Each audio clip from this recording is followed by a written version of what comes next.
Hi everybody, SuzyQue here and welcome to QueAquatics and Exotics. And today I want to go over one of my summer tubs. This one is a little strange looking for a summer tub. It's actually a 90-gallon tank, a little over 90 gallons. And I want to talk about why I have fish in here, why I'm using it, and what's inside. And I'll give you a hint. I got fry.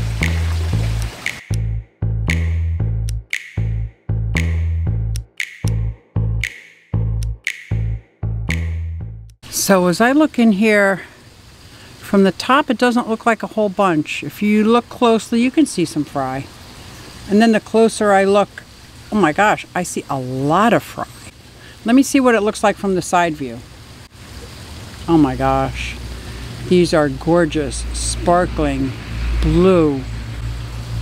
Absolutely gorgeous. Hundreds. I'd say hundreds. I think it's safe to say that. So I've got some amazing GoPro footage from inside this tank. I think that's great. And while we sit back and watch some of this footage, we're going to talk a little about why it was so hard for me to get started with summer tubbing. Why am I using a glass aquarium for a summer tub? And why it's such an odd shape. But the best thing, we're going to talk about the white Cloud Mountain minnow and these amazing fry. So here's the GoPro footage. So let's take a dive into the 90+ gallon summer breeding project tank for my white Cloud Mountain minnows. Hold your breath, here we go.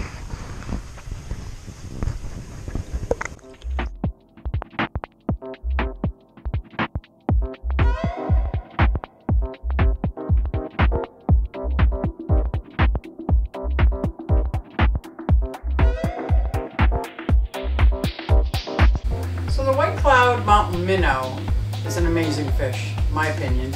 I think it's a very underrated fish, and as you can tell by some of this footage, it is a brightly colored, spectacular fish. One of the best things about it, it is an amazing beginner fish.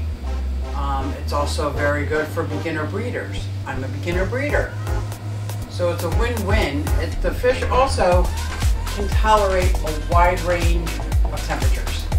So because when I started the summer breeding project, it was still getting very cold at night, the white Cloud minnow was a very good choice. It can take a range of pHs, anywhere from like 6 to 8. So it can adapt pretty well. And over 20 years it was thought to be extinct. That was in 1980. And these fish are endemic of a white Cloud Mountain, hence the name white Cloud Mountain minnow. But they were believed to be extinct for over 20 years in 1980.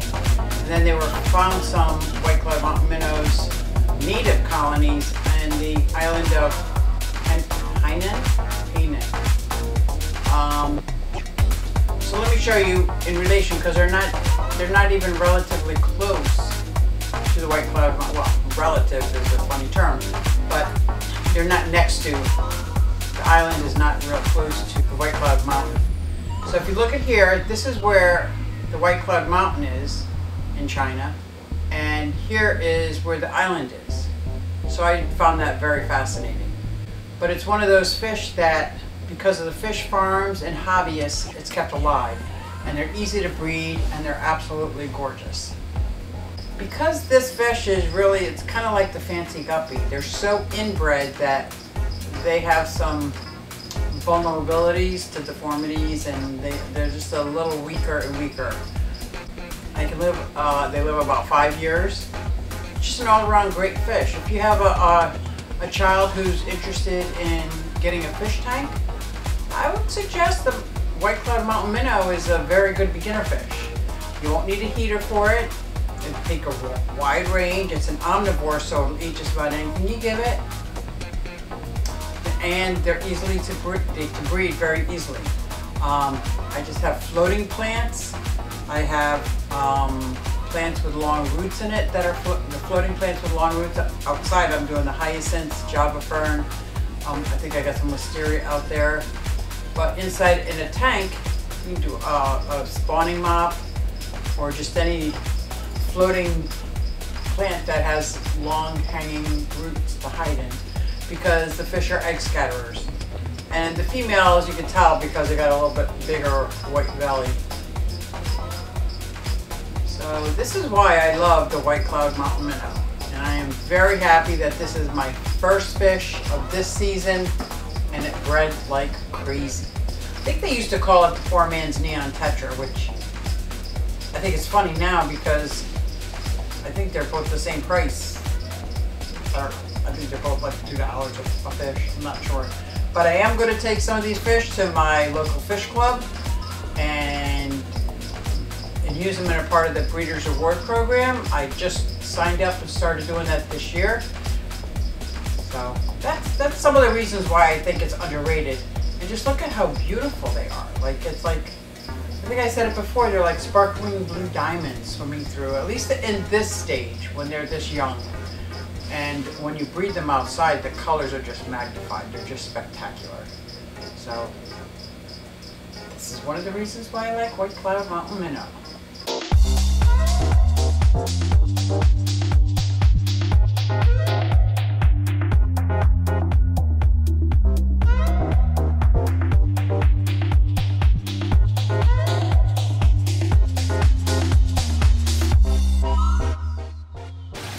So if you've watched my videos, or if you live in this part of the country, I'm in the southeast part of Pennsylvania.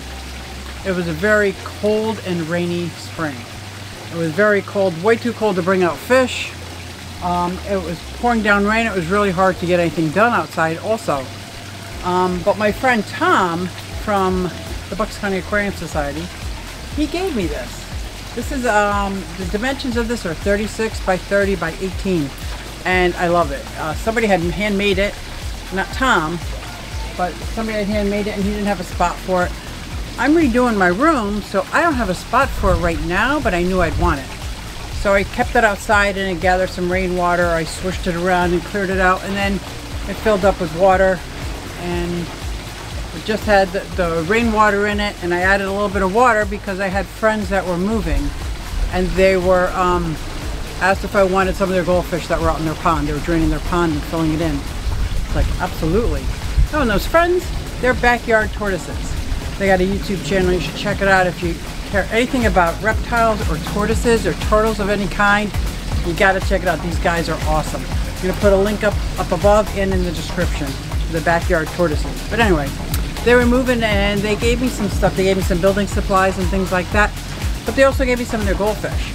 So I put the goldfish in this tank while it was still cold. I figured they're fine. They were living outside anyway. And I got to see them and observe them. And 3 or 4 of them are the most amazing color goldfish I've ever seen. And so I kind of use that as my quarantine tank. But I had an accident in the basement where I had to disassemble 4 of my fish tanks that were going to be summer breeding projects. So I had to jump on it real quick. All the wood got wet. I had to disassemble the whole shelf. And on that shelf were 4 of my summer breeding projects, one of which was white cloud minnows. And I knew they would be okay if I brought them outside at that time because it was still cold and they can handle some cold. Tanichthys, albonubes. I'm going to put the title in here because I get it right. I call them white Cloud Mountain Minnows. Usually just call them white clouds. So when you start to pronounce the name, I kind of get it now. Tanichthys, albonubes.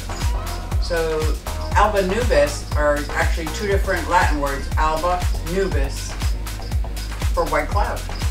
Tanichthys, albonubes. I think I like these scientific names. Well, this one because I have it down for today. I may forget it tomorrow, but Tanichthys, albonubes. I put these in here, and then as the spring started warming up, I was able to add some water hyacinths. And as soon as I added the water hyacinths,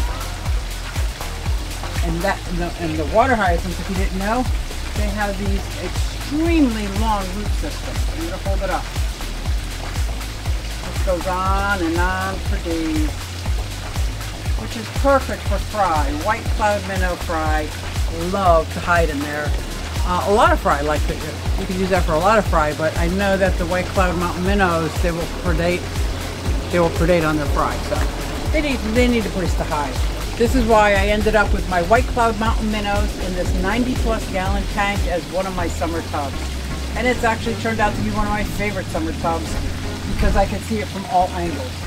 It's gotten past the green water stage, and with all these root systems, and I got some frog fish in here too. Oh, it's a floating plant with great root systems on it. And I think that's what this tank needed. And they bred. And there's tons of fry. But when you look from the side, oh, fireworks. When you look from the side and look in at them, look at that. It's just from the outside of the tank. They're absolutely beautiful, like little sparkling blue diamonds. And there's so many of them. Oh my gosh, there are so many of them. So if you're interested in this kind of content, check out some of my other videos. I have them categorized by playlist. So if you're more interested in turtles or how I built my pond, got playlists for my amphibians, my reptiles. I even have a playlist for how I make my YouTube videos. So if you're interested in this kind of content, check out some of my other videos. If you like what you see, leave a comment and let me know that you like it. If you don't like what you see, leave a comment and let me know why you don't like it. That'd be pretty cool, I think, if you're nice.